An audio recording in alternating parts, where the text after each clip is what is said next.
Today, I'll be discussing the latest updates about SoFi, diving into recent data points, and covering everything essential you need to know. Hello, everyone. Welcome to Daily Stock Update. If you are new to the channel, be sure to subscribe to the channel and turn on post notifications by hitting the bell, so you never miss any of our uploads and also enter our giveaway. But before that, alert, this is not a financial advice video. SoFi is currently down 155%. Despite this dip, it's been performing relatively well overall. At one point, it reached a high of $7.05.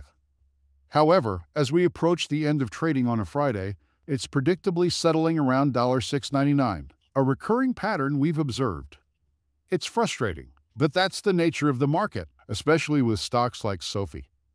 In terms of trading volume, 18.9 million shares were traded today, compared to the average of 42 million. One positive aspect is that most of today's trading volume is attributed to institutional investors, indicating a significant amount of buying activity. This can be seen as a good sign for SoFi's stability. This morning, we received the non-farm payroll report, which came in higher than forecasted at 272,000 versus the expected 182,000. Surprisingly, this caused some concern. Currently, we're in a market where bad economic data is perceived as beneficial because it increases the likelihood of rate cuts. Yesterday, there was a slim 0.3% chance of a 75 basis point rate cut for the upcoming September 18th meeting, but that possibility has vanished. The likelihood of a 50 basis point cut has also dropped from 11% to 14%. Earlier today, it was at 57%, then decreased to 51%.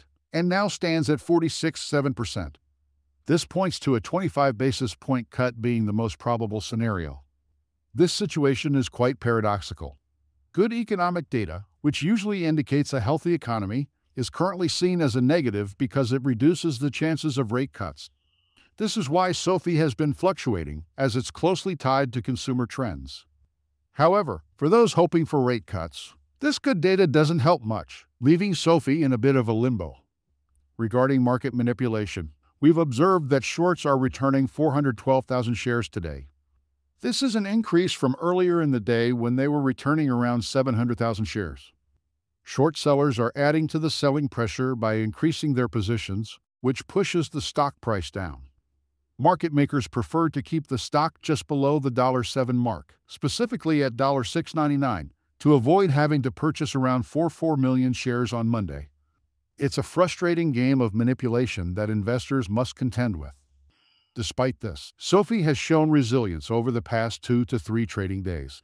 Interestingly, ever since I sold, it has been performing better.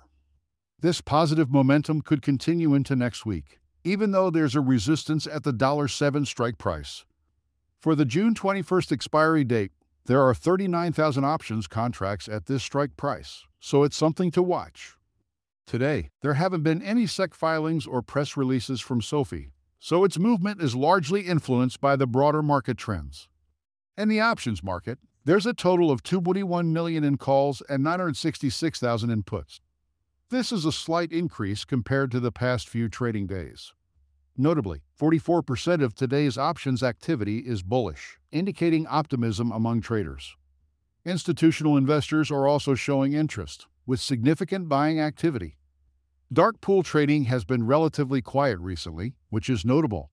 SoFi is currently trading at $6.97, between its pivot point and the R1 resistance level.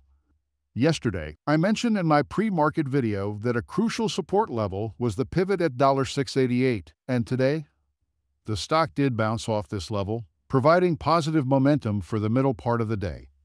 The next key resistance level is $7.01, aside from the $7 mark driven by the options strike price.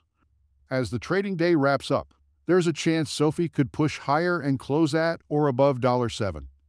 If it does, all associated options will be in the money, which is why market makers and short sellers prefer to keep it just below $7. This manipulation is tiresome, but it's a reality of the market. Looking forward, if SoFi can maintain its momentum, we might see it breaking through to the higher percentile. The next major hurdle would be surpassing the 50-day moving average. Additionally, SoFi is at a relative strength index RSI of 38, which is still considered somewhat oversold.